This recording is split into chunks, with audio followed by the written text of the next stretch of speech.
Although the actor denies pulling the trigger on the gun that killed Halyna Hutchins and criminal charges against him were dropped, a new gun report disputes his claim. After criminal charges against him were dropped, Alec Baldwin may be called into court for the killing of Rust cinematographer Halyna Hutchins after all, a new report suggests.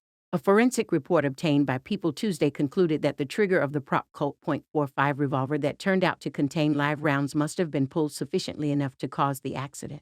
Although Alec Baldwin repeatedly denies pulling the trigger, given the test findings and observations reported here, the trigger had to be pulled or depressed sufficiently to release the fully cocked or retracted hammer of the evidence revolver. Read the firearms report by experts Lucien Haag and Mike Haag, who were hired by the state of New Mexico in its case against Hannah Gutierrez-Reed.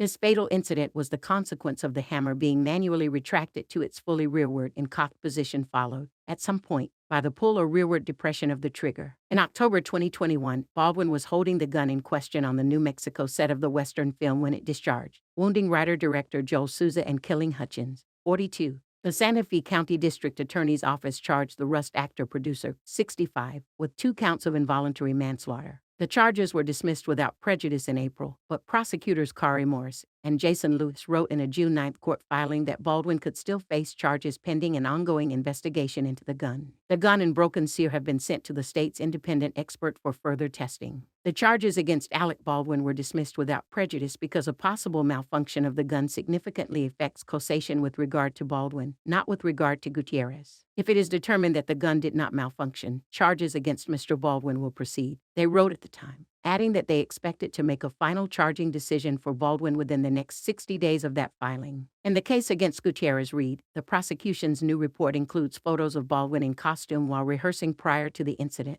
holding the weapon. In reassembling the gun itself, the report said, it was found to function properly and in accordance with the operational design of original Colt 1873 single-action revolvers. Although the full cock step on the hammer had been severely damaged, the top of the trigger's seal was broken off and the bolt was also broken due to the incident. There was no indication of any modification to the gun, the report read.